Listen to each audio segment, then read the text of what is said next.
منہا خلقناکم وفیہا نعیدکم ومنہا نخرجکم تارۃ اخری۔ حضرت عمر کی شہادت کے بعد اہل اسلام جس غم میں مبتلا ہوئے، ایسا غم حضور کے انتقال پر ملال پہ دیکھا گیا، ورنہ اس کی نظیر نہیں ملتی۔ ام ایمن نے رو کے کہا آج اسلام کمزور ہو گیا ہے۔ محمد بن حنفیہ کہتے ہیں میرے والد حضرت علی تشریف لائے، حضرت عمر پہ ایک چادر ڈالی گئی تھی، تو میرے والد نے کہا اللہ کی قسم آج اس چادر پوش سے زیادہ مجھے کوئی محبوب نہیں ہے جس کے نامہ اعمال کے ساتھ میں اللہ کی عدالت میں پیش ہوں۔ سعید بن زید رونے لگے، اتنا روئے، پوچھا کیوں روتے ہو؟ کہا مجھے آج اسلام پہ رونا آ رہا ہے، کیونکہ عمر اسلام کی عزت تھا۔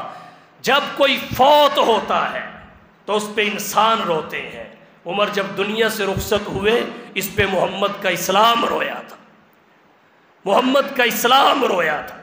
حضرت حسن بن علی رضی اللہ تعالی عنہ نے فرمایا، علامہ محمد بن سعد نے لکھا، حضرت حسن کہنے لگے کوئی گھر ایسا نہیں ہے جس میں حضرت عمر کا فراق کا غم داخل نہ ہوا ہو، اور اگر کوئی ایسا ہے تو وہ روئے زمین کا برا گھر ہے۔ حضرت عائشہ کہتی ہیں رونے کی آواز آئی، مرثیے کی آواز آئی، مگر آواز دینے والا نظر نہ آیا۔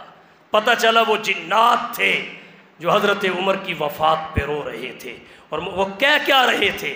وہ سارے اشعار علامہ محمد بن سعد نے عربی کے طبقات ابن سعد میں نقل کیے ہیں۔ اگر ان اشعار کی وضاحت میں چلا جاؤں تو یہ مستقل گھنٹوں کی گفتگو ہے۔ پہاڑوں سے رونے کی آواز آئی، جنات روئے، اور تو اور جب حضرت عمر رضی اللہ تعالی عنہ کا جنازہ اٹھا تو چھوٹے چھوٹے بچے، یتیم، مسکین، معذور گھروں سے باہر نکل آئے، ان کی آنکھیں برس رہی تھیں، ان کی پلکیں چھلک رہی تھی، ان کی ہچکی بندھی ہوئی تھی، وہ رو کے کہہ رہے تھے واللہ ما مات امیر المومنین مات ابونا، رب کعبہ کی قسم آج امیر المومنین فوت نہیں ہوئے، ہمارا والد فوت ہو گیا۔ جب ہمارا والد دنیا سے گیا ہمیں امیر المومنین نے سنبھال لیا تھا، اب امیر المومنین چلے گئے، نہ جانے ہمارا کیا بنے گا۔ بیوہ عورتیں گھروں سے باہر نکل آئی، عمر تو وہ تھا جو ہمارے گھروں میں پانی بھر کے دیتا تھا، اب کون پانی کا گھڑا اٹھا کے لائے گا؟ عمر تو وہ تھا جو ہمارے گھروں میں روشنی ہونے سے پہلے جھاڑو دے کے چلا جاتا تھا، اب ہمارا خیال کون رکھے گا؟ عمر تو وہ تھا جو غلاموں کے ہوتے ہوئے بھی اناج اپنی کمر پہ لاد کے ہمارے گھروں میں پہنچایا کرتا تھا، اب ہمارا خیال کون رکھے گا؟ عمر تو وہ تھا کہ جس کے زندہ ہوتے ہوئے کسی بھیڑیے کی بھی جرت نہیں تھی کسی بکری پہ پنجہ دراز کر سکے، آج ایسا انصاف کون لائے گا؟ عمر تو وہ تھا جس نے ہمیں سلایا راتوں کو پہرے دے کے، اب راتوں کو پہرے کون دے گا؟ کون ترہ اور لالٹین اٹھا کے رعایا کی خبر گیری کرے گا؟ گویا جب عمر دنیا سے گئے زمین و آسمان برس پڑے۔ قرآن کہتا ہے زمین و آسمان رویا کرتے ہیں۔ جب فرعون دنیا سے رخصت ہوا قرآن کہتا ہے ما بکت علیہم السماء والارض وما کانوا منظرین، نہ ان پر آسمان رویا نہ ان پر زمین روئی۔ پتہ چلا یہ رویا کرتے ہیں لیکن شخصیت ایسی ہو کہ جس کا کردار رلانے والا ہو۔ عمر بن خطاب ایسے ہی تھے کہ شیطان انہیں دیکھ کے راستہ بدل جایا کرتا تھا۔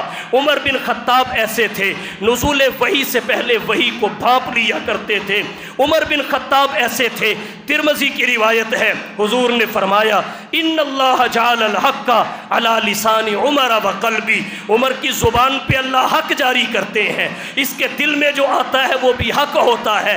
عمر کے تو وسوسے پہ بھی حق ہونے کی مہر محمد مصطفیٰ نے لگائی ہے۔